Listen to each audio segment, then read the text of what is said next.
নমস্কার বন্ধুরা, কেমন আছেন সবাই? আমার চ্যানেলে আপনাদের সবাইকে স্বাগত। আজ বানাবো ছানার মালাইকারি। এর জন্য নিয়েছি, দেখুন আমি দুধ থেকে ছানা কাটিয়ে নিয়েছি 150 গ্রাম, ডুমো করে কাটা আলু, টমেটো পেস্ট, আদা পেস্ট আর নিয়েছি নারকেল কুড়া। তো গামলাতে ছানাটা দিয়ে পরিমাণ মতো নুন, হলুদ, জিরে গুঁড়ো আর কাঁচা লঙ্কা বাটা আর সামান্য অল্প একটু নারকেল কোড়া আর 1 চামচ ময়দা দিয়ে বেশ ভালো করে ছানাটাকে মাখিয়ে নিচ্ছি। তো দেখো ছানাটা আমার মাখানো হয়ে গেছে। আমি এর থেকে ছোট ছোট গোল গোল করে একটা চাপটা করে আমি ছানার কটা বল বানিয়ে নিচ্ছি। তো আমার রেডি হয়ে গেছে, দেখুন কি সুন্দর আমি অনেকগুলো বানানো হয়েছে।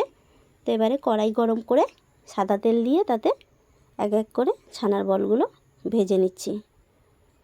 আপনারা ছানার অনেক রকম তরকারি করে খেয়েছেন, একবার এইভাবে ছানার মালাই করে খেয়ে দেখুন, দারুণ লাগে। নিরামিষ দিনে তো খেতে খুবই সুন্দর লাগে।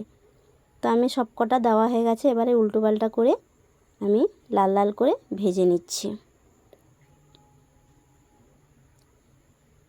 দেখুন কি সুন্দর আমার লাল লাল করে ভাজা হয়েছে। এবারে আমি তুলে নিচ্ছি।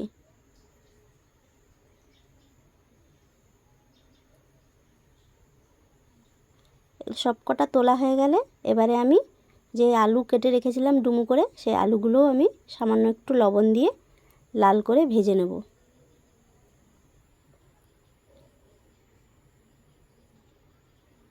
তো দেখুন লাল লাল করে ভাজা হয়ে গেছে, এগুলোকেও আমি গামলিতে তুলে রেখে দিচ্ছি।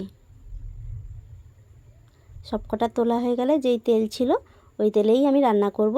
তো দুটো তেজপাতা, একটা শুকনো লঙ্কা আর দুটো এলাচ ফাটিয়ে আর সামান্য একটু গোটা জিরে ফোড়ন দিয়ে ভালো করে ভেজে নিচ্ছি। ভাজা হয়ে গেছে, এবারে দেখো আমি সামান্য একটু হলুদ দিয়ে আদাটা দিয়ে বেশ ভালো করে তেলে মেরে নিয়ে টমেটোর পেস্টটা দিয়ে সামান্য পরিমাণে হলুদ, পরিমাণ মতো নুন, লঙ্কা গুঁড়ো আর জিরে গুঁড়ো দিয়ে বেশ ভালো করে মশলা কষিয়ে নিচ্ছি। মশলা থেকে আমার তেল ছেড়ে এসছে, এবারে ভেজে রাখা আলুগুলো আমি দিয়ে বেশ ভালো করে কষিয়ে নেব।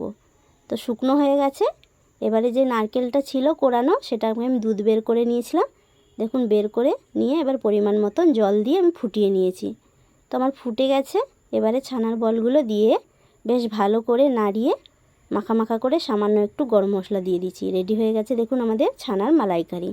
আপনাদের অনুরোধ রইল একবার বাড়িতে করে খেয়ে দেখবেন। ভালো যদি লেগে থাকে একটা লাইক, শেয়ার, সাবস্ক্রাইব করে দেবেন। ধন্যবাদ।